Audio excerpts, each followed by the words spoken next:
Well, good morning, everybody. It is a cold second day of winter here in the foothills of North Carolina. I think it's 20 degrees right now. Just fed the chickens.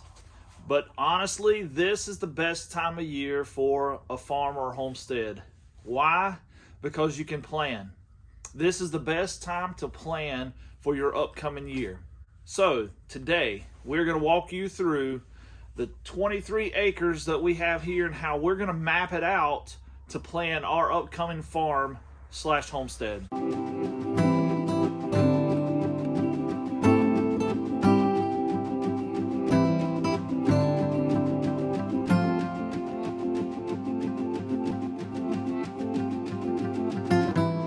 And as the sun rises, the best time to do this is if you look across your land, everything has gone dormant. You can see clearer. There's not a bunch of weeds. There's not a bunch of overgrown brush.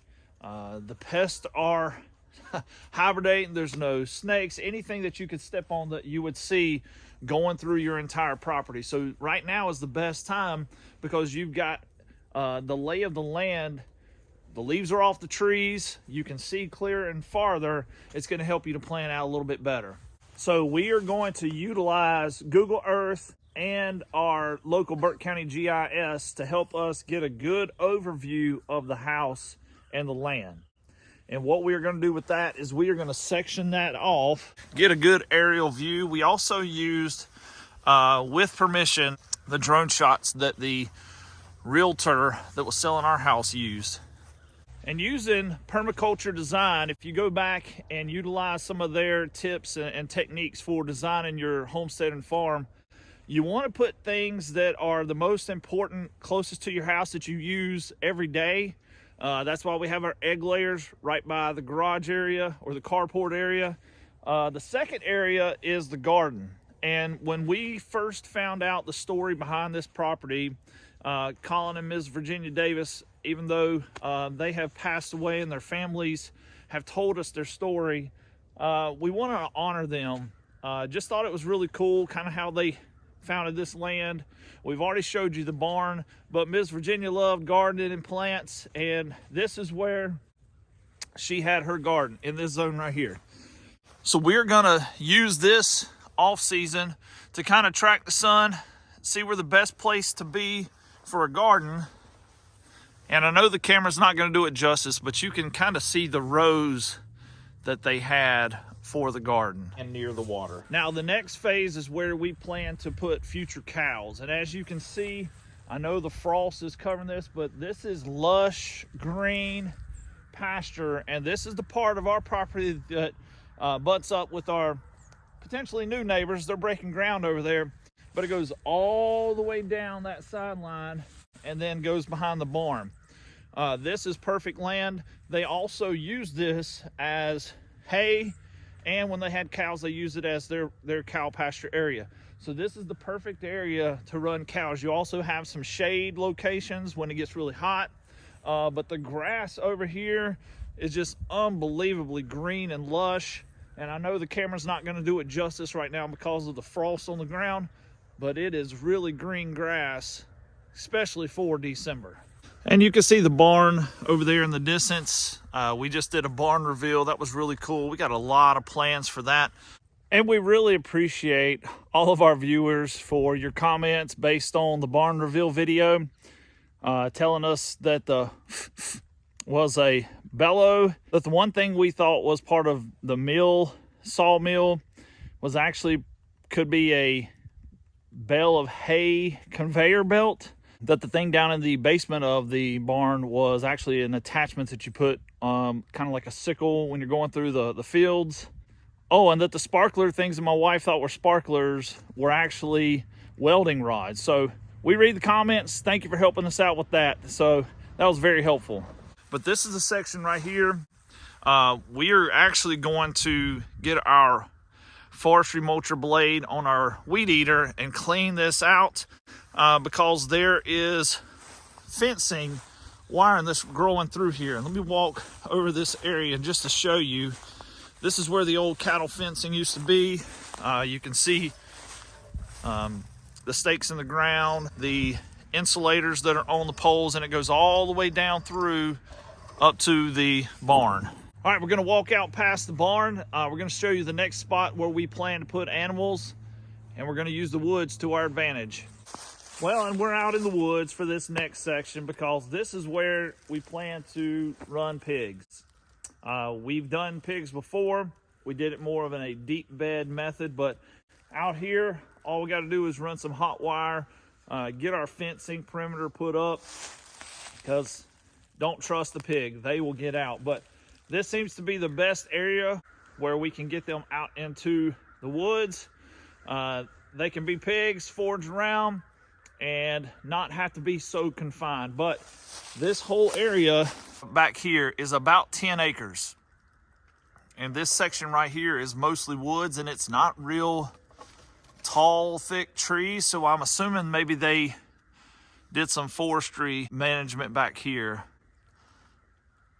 But it drops down pretty significant. There's a creek down there, but this would be a great place for pigs, goats, and we can let them go to town.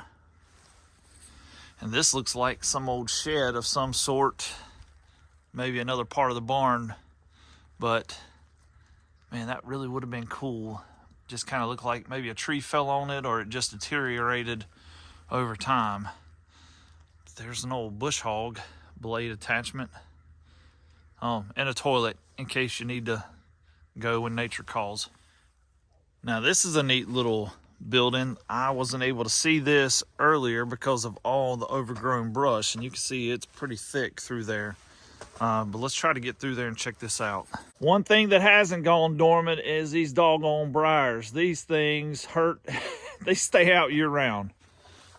But this is a cool little shed barn. I don't know exactly maybe what they kept in there, but it could be pigs, goats. It's kind of hard to tell, but it's definitely something that's a little bit smaller. But man, we can reuse that and fix it up. And this would be a great area that runs right up to the back of the property. So that area right there would be all for our pigs. You can see where it goes back up to the barn. But this area right here, this is a pretty good field right here, even though it's pretty sloped. I mean, you can see the house up there, and it probably drops a good 10 feet, but this could be easily a good place for cooney pigs. This could also be for sheep. We're looking at possibly doing sheep. So there's a lot of potential here in this area that wasn't marked. We just want to see how the grass, the field, everything grows this year.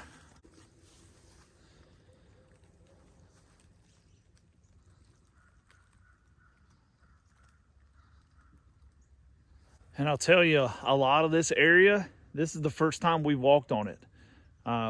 23 acres, everything was overgrown. Now that winter's hit, that's why it's the best time, because we can actually get through.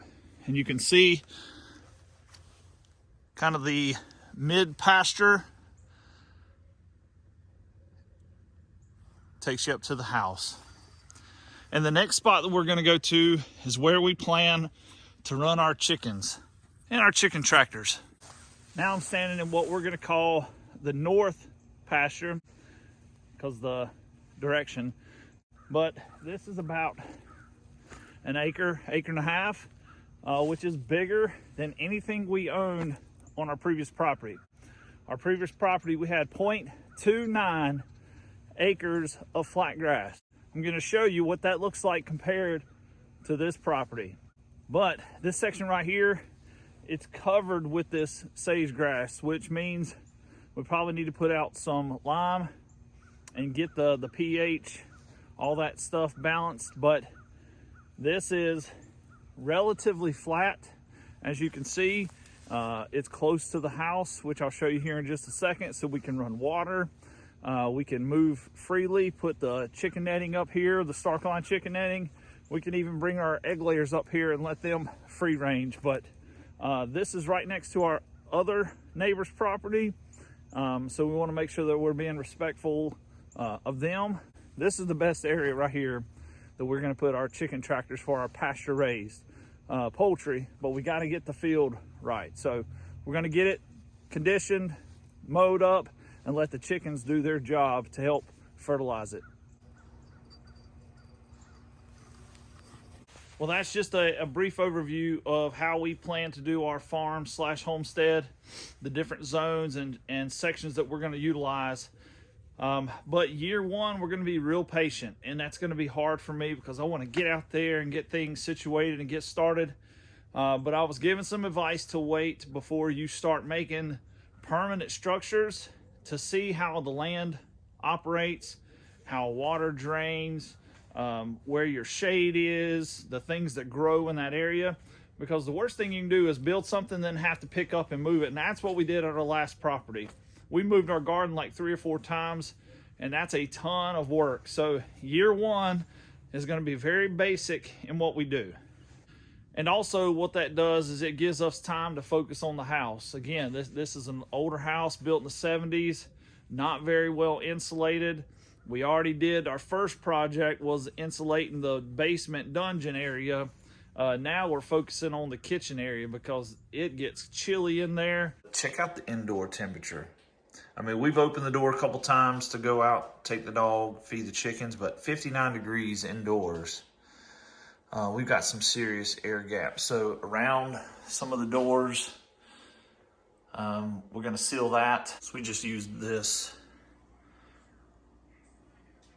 top and sides door seal just to go around.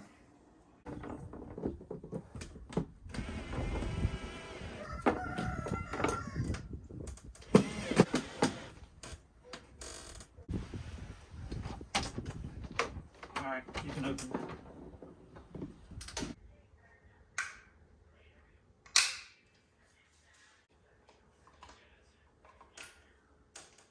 We used a few of these little foam sealant things that go around the outlets and the light switches and things like that. But I'm gonna go back in the basement, check where all the electrical wires come up and seal around there with some foam, spray foam as well. But the windows seem pretty good. Just gonna caulk around the outside, but man, the doors and the outlets, that's where we feel actual air coming through. So we're also going to check the attic too to see if it's insulated. So there you have it. That's an overview of how we are going to plan our different zones in our 23-acre farm. We hope that you guys learned something from that and easy tools that you can use. Google Earth is a free one. Your local county GIS, just search that on the web and you guys can find that. Then I just took my phone and drew in where I thought the different zones and sections would be. And now we can actually walk it out and see if the plan is going to match the picture. Appreciate you guys for tuning in today. I hope you guys have a Merry Christmas and take advantage of this winter time. And we'll see you on the next video.